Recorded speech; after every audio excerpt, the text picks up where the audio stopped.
Hey everybody, welcome to this episode of Think Business Live. Looking forward to talking with Nick Musica. I think I got that right, Nick. It's great to connect with you. Looking forward to talking about SEO. You're the founder of opticsin.com. If somebody were to go to your website, it says, get ready to be found. We help small businesses and entrepreneurs get found online with SEO. So let's work backwards, Nick, because I don't think anybody maybe minus you, understands how SEO works. And so I kind of would like to start off there. I think a lot of small businesses, I'm a business coach. I work with solopreneurs to Fortune companies and everything in between. But one of the things I always hear and I find is, especially with smaller businesses, is SEO seems to be so expensive and we don't understand how it works or what the return is or when to expect that return.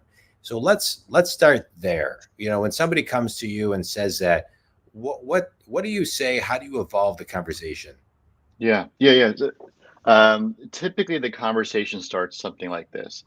Hey, John. My competitors are all over Google, and I'm not. I want to Yeah, change that, yeah, right? And that's the basics of the conversation, and they realize that they're missing out on something. And so we set up a 30-minute discovery conversation with folks to understand what they're looking to achieve, and what those expectations look like. Because to your point, we want to understand what we're paying for, when we're going to see some amount of return, and what does this whole thing called SEO mean. So yeah, for folks who are stepping into SEO for the first time, it's important to understand that there's three aspects to SEO. There's technical, there's content, and there's backlinks. So the technical is how well Google can crawl and index your website. So can Google get through your website? Can it get to all of your pages? Yes or no? And if it can, how efficiently can it do that? The bigger the website, the more this matters. But it also matters for smaller websites that are in very competitive spaces. So that's the first thing we look at is can Google crawl the site? Let's assume the answer is yes. And then we say, okay, well, Google can access the site.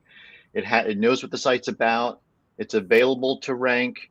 And then the question is, well, what actually on the site has the potential to rank? Do we have one page of content? Do we have a million pages of content? One video, 100 videos? What do we have? What are the assets we have to work with? And how well were they done through this lens called SEO? Because yeah, typically, folks, if you're just coming into SEO as a business tactic, you just didn't think about what it all means. It's a very specific lens. So, did you use the keywords correctly? Do you know how your users search? You know what they're searching for? Do you know how many monthly searches they search for a specific keyword? yeah, And most people just go, I don't know. And so we can run a report against the competitors that they have and show them roughly what they're ranking, or what roughly how much traffic they get relative to the client and the keywords yeah. that they rank for. And we start to see the gap between where we are and where they are, and now we start to build a plan to get from here to there. Yeah. All right. So here to there. Let's talk about that. Yeah. You start with a client. 3 months later, they're saying, "Hey, I still feel here. When do we get there?" How do you how do you how do you guide them? Because to me, and you correct me if I'm wrong, you're the expert. SEO is not a short term game. It's not a short term game, That's and right. it's for sure middle term to long term game. And so, how do you set expectations? Yeah, that's right. So the audit that we do in the beginning of the engagement really sets the tone in terms of the health of the website and the gap between the here and the there, Yeah, as you put it, right? So and that gap between the here and the there is, well, if you rank for 10 keywords and they rank for 10 million keywords, well, that's a big gap, right? If they right. have 10 backlinks and we have I'm sorry, if they have a million backlinks, we have 10 backlinks, that there's quite a distance there, right? So it reminds me of when I went to the physical therapist and I had my back was just a little busted up, Yeah, up in here. And she says, well, how long has that been going on for?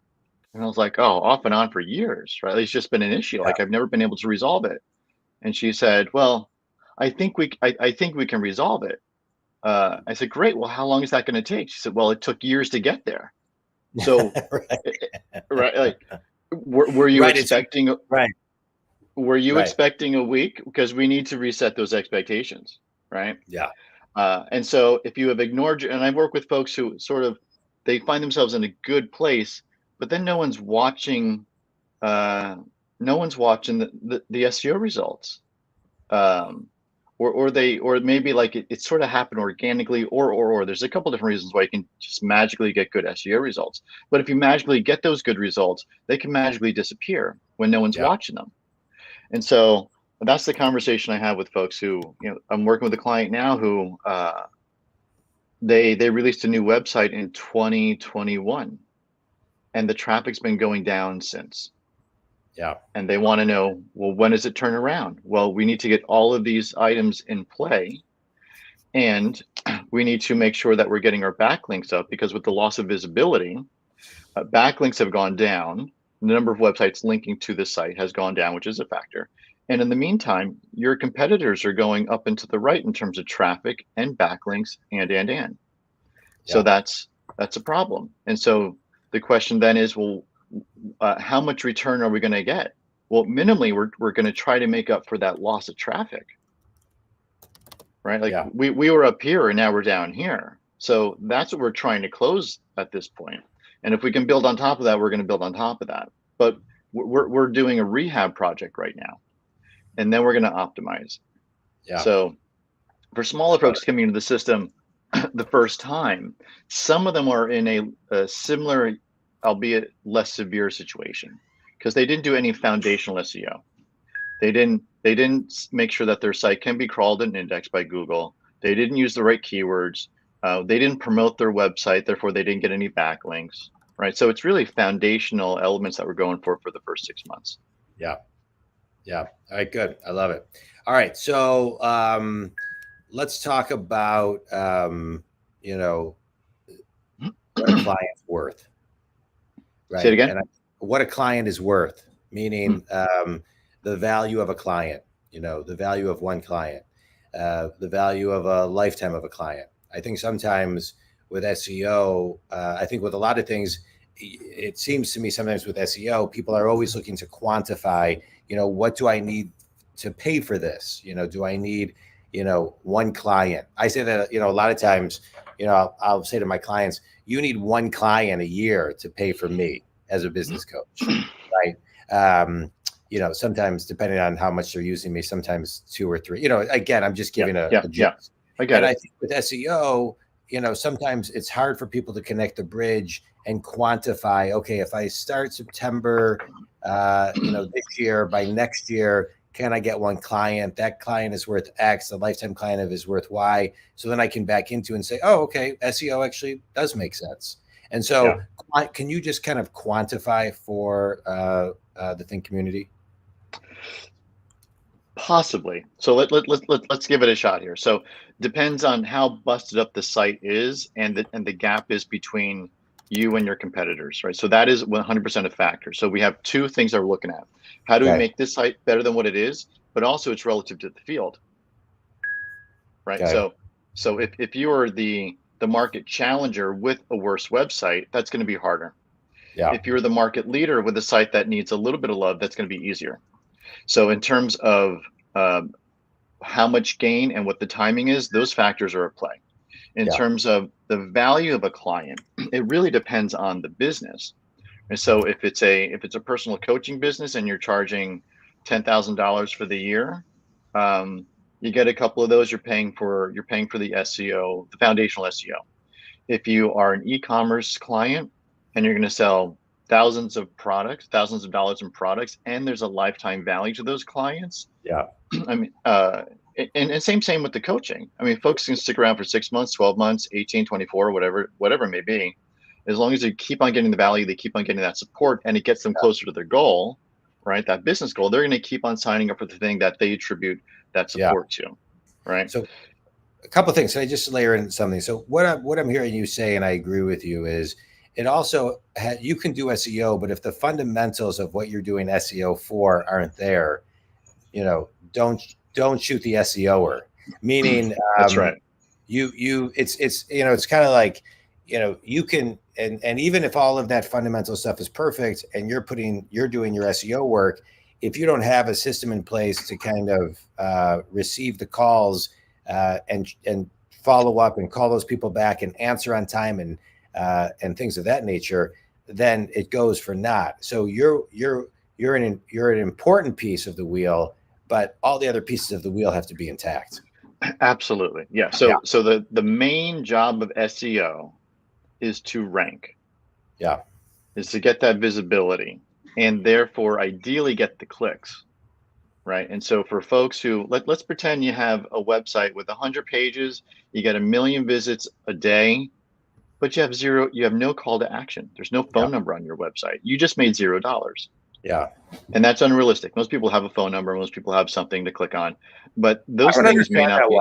Nick, I don't want to interrupt you, but I don't understand that one. There's so many websites that don't have a cell phone that you have to then only email into the abyss for. Awful. And it's awful. It's like, awful. I think my phone number is everywhere. It's like we're in a world today where when people decide they want you that moment. And whether they can text you or email you, I don't care how small or how big a company is. That to me is an absolute through line, accessibility. Yeah.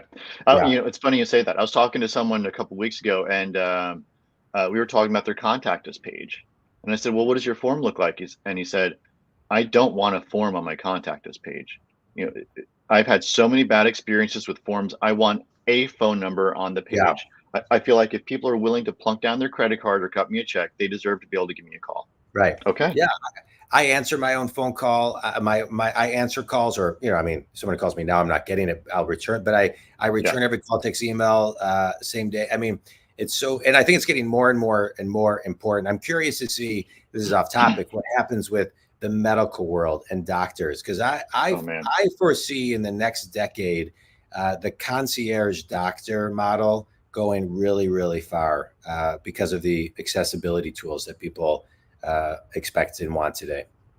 Yeah, I mean, we already have a health and wellness category that's ballooning. And these people are not doctors, but they're doing blood work tests. They're doing a bunch of tests, and then there's a conversation that happens outside of your regular medical coverage. Right, and this is a big business.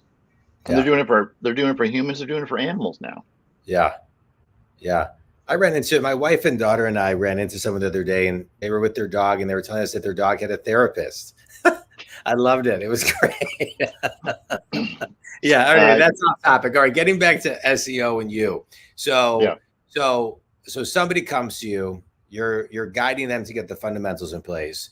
You're layering in SEO. You're talking about the benefits of SEO, how it works. You're quantifying expectations and setting expectations and things of that nature.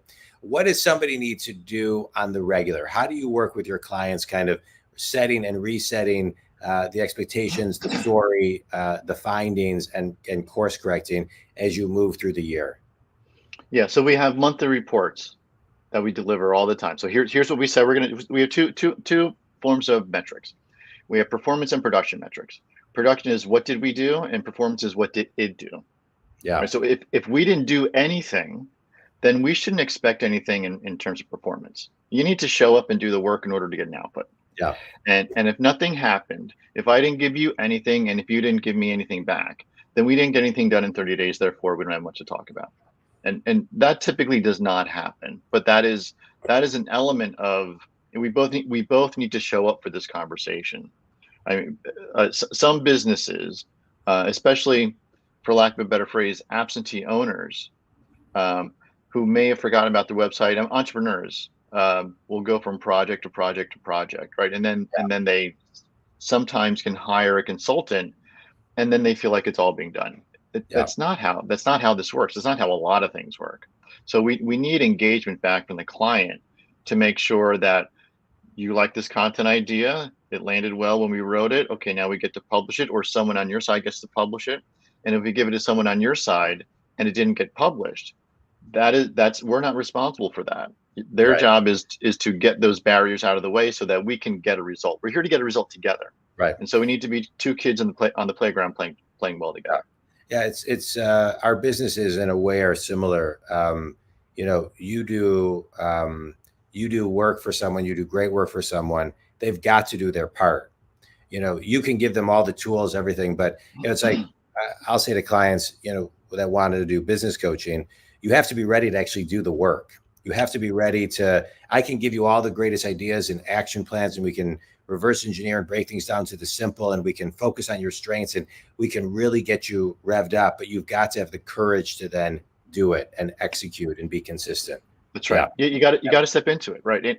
And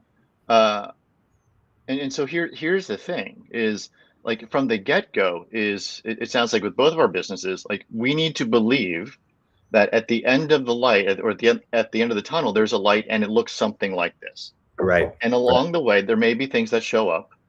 A new competitor may come in, and we may go, oh, different challenge. They weren't there a month ago. Google may make a change. Well, that didn't exist last time. The client may know their own website. Well, we need to figure that out. We don't throw the baby out with the bathwater. We figure out a way around it, and we keep on moving in the right direction. Yeah, I love it. All right, quick speed round. You ready, Nick? A book that's had a big impact on you. A book that's had The Big Leap. Okay. Yeah, that's a good book. Best piece of wisdom you've ever received. If it was easy, everyone would be doing it. Yeah, that's a true one. Finish your sentence. One thing that everybody is scared about when it comes to SEO, but they really shouldn't be, is starting. And tell everybody who your ideal clients are and how they can connect with you. Small business clients, typically organizations of 50 or below. Your domain doesn't matter. However, I'm looking for folks who have a real business, aka a real product or service to offer. Small publishers and affiliates have gotten their pants kicked lately with Google.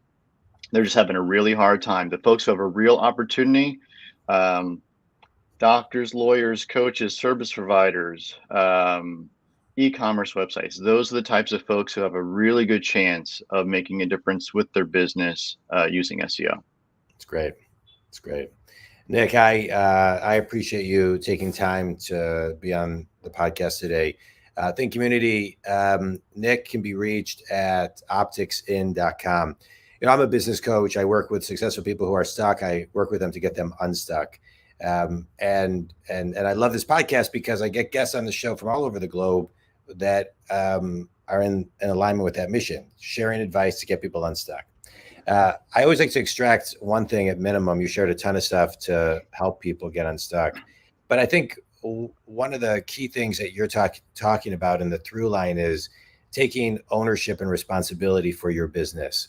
Think Community, we can reach out to SEO experts like Nick and business coaches like myself, and I could name a lot of other people, but as a business person, as a business owner, as a business executive, as a business fill in the blank, we must be ready to understand and make sure that the fundamentals of our business are very sound. If they're not, we need to fill in the gaps. So when we bring on specialists to help us grow, we're actually all rowing in the same direction versus depending on someone to do something for us that may not work because we have too many holes within our organization. It's a big piece. So fix your holes and don't depend on someone else to fix any toxic holes of yours, no matter how talented they are. It's from the inside out. You got to look at your business from all different angles, all different lanes, and make sure that you are focused, in alignment,